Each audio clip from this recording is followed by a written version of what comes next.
ನಿಮ್ಮ ಭಾವನೆಗಳಿಗೆ ಸ್ಪಂದಿಸುವ ನಿಮ್ಮ ಗೆಳೆಯ ಶ್ರೀಕಾಂತ್ ಮಾಡುವ ನಮಸ್ಕಾರಗಳು. ಇಂದು ನಾನು ಮಾತನಾಡ್ತಾ ಇರುವ ವಿಷಯ ಡಾಕ್ಟರ್ ರಾಜ್‌ಕುಮಾರ್ ಅವರು ನಟನೆ ಮಾಡಿರ್ತಕ್ಕಂಥ ಒಂದು ಸುಂದರ ಸುಮಧುರ ಗೀತೆಯಾಗಿದೆ. ನಿನ್ನಂಥ ತಂದೆ ಯಾರೂ ಇಲ್ಲ, ನಿನ್ನಂಥ ಮಗಳು ಯಾರೂ ಇಲ್ಲ ಅಂತಕ್ಕಂಥ ಒಂದು ಗೀತೆಯನ್ನ ನಾನು ನಿಮ್ಮ ಜೊತೆ ಇದು ಒಂದು ಕೇವಲ ಸಿನಿಮಾದ ಹಾಡಲ್ಲ. ಇದು ಒಬ್ಬ ತಂದೆಯ, ಒಬ್ಬ ಮಗಳ ಪ್ರೀತಿಯ, ಬಾಂಧವ್ಯದ ಅಮೂಲ್ಯವಾದ ಸಂಬಂಧದ ಕುರಿತು ಪ್ರತಿಬಿಂಬವಾಗಿದೆ. ಇಂದಿನ ಯಾಂತ್ರಿಕ ಜೀವನದಲ್ಲಿ ಹಣ, ಆಸ್ತಿ ಮತ್ತು ಇನ್ನಿತರೆ ಎಲ್ಲವೂ ಮೂಲ್ಯವಾಗಿರಬಹುದು. ಆದರೆ ಮಗಳ ಜೀವನದಲ್ಲಿ ತಂದೆಯ ಸ್ಥಾನವನ್ನ ಯಾರಿಂದಲೂ ತುಂಬಲು ಸಾಧ್ಯವಿಲ್ಲ. ಹಾಗೆ ತಂದೆಗೆ ಮಗಳ ಸ್ಥಾನವನ್ನ ಯಾರಿಂದಲೂ ತುಂಬಲು ಸಾಧ್ಯವಿಲ್ಲ. ಇದೊಂದು ಅಮೂಲ್ಯವಾದ ಬಾಂಧವ್ಯಪೂರ್ಣವಾದಂತಹ ಸಂಬಂಧ. ಒಬ್ಬ ತಂದೆ ಜೀವನದಲ್ಲಿ ಎಷ್ಟೇ ಕಷ್ಟಗಳು ಬಂದರೂ ಆ ಕಷ್ಟಗಳನ್ನೆಲ್ಲವನ್ನ ಮೆಟ್ಟಿ ನಿಂತು ಮಕ್ಕಳ ಭವಿಷ್ಯಕ್ಕಾಗಿ ತನ್ನೆಲ್ಲ ಕಷ್ಟಗಳನ್ನ, ತನ್ನ ಎಲ್ಲ ಆಡಂಬರಿಕ ಬದುಕನ್ನ ತ್ಯಾಗ ಮಾಡ್ತಾನೆ. ಇದು ತಂದೆ. ತನ್ನೆಲ್ಲ ಸಂತೋಷಗಳನ್ನೆಲ್ಲವನ್ನ ತ್ಯಾಗ ಮಾಡಿ ಮಕ್ಕಳ ಸಂತೋಷಕ್ಕಾಗಿ ತನ್ನ ಬದುಕನ್ನ ಕಟ್ಟಿಕೊಳ್ಳುತ್ತಾನೆ.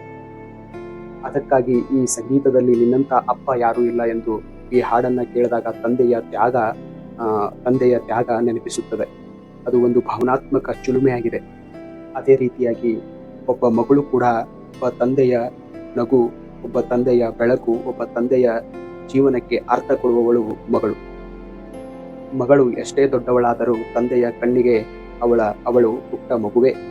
ಅದಕ್ಕೆ ನಿನ್ನಂಥ ಮಗಳು ಇಲ್ಲ ಎಂಬ ಈ ಸಾಲು ಮನಮುಟ್ಟುತ್ತದೆ. ನಿನ್ನಂಥ ಅಪ್ಪ ಇಲ್ಲ ಎಂಬ ಹಾಡನ್ನ ಅರ್ಥೈಸಿಕೊಂಡವರು ಇಂದು ಕೆಲವು ಯುವತಿಯರು ಆ ಹಾಡಿನ ಅರ್ಥವನ್ನ ಮರೆತಿದ್ದಾರೆ.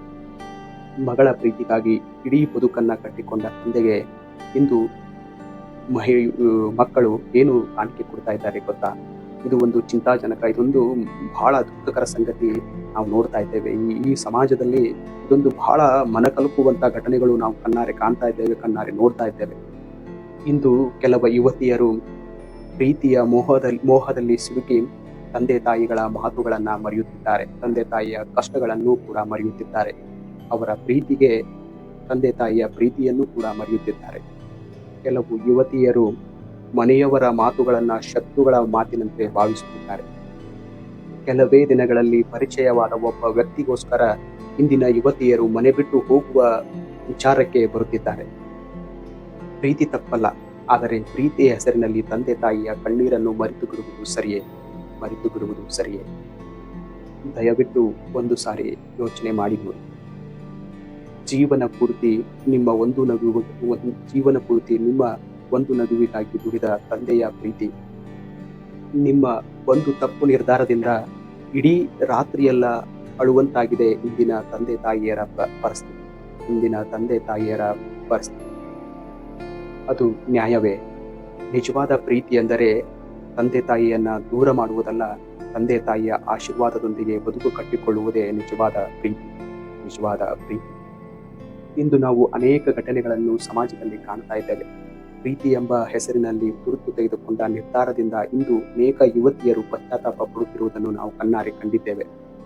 ನೀವು ಪಶ್ಚಾತ್ತಾಪ ಪಟ್ಟರೆ, ನೀವು ಹಾಗಾಗಬಾರ್ದಾಗಿತ್ತು ಅಂದ್ಕೊಂಡ್ರೆ, ಆಗ ಆ ತಂದೆ ತಾಯಿಗೆ ಆಗಿರುವ ನೋವ, ದುಃಖ ಮತ್ತು ಒಡೆದ ಹೋದ ಮನಸ್ಸುಗಳನ್ನ ಒಂದುಗೂಡಿಸಲು ಸಾಧ್ಯವೇ? ಒಂದು ಸಾರಿ ಯೋಚನೆ ಮಾಡಿ ತುರ್ತು ನಿರ್ಧಾರಗಳನ್ನ ತೆಗೆದುಕೊಳ್ಳುವುದರಿಂದ ಆಗುವ ಅನಾಹುತಗಳ ಬಗ್ಗೆ ಸ್ವಲ್ಪ ಸಮಾಧಾನವಾಗಿದ್ದು ಒಂದು ಉತ್ತಮ ನಿರ್ಧಾರಕ್ಕೆ ಬನ್ನಿ.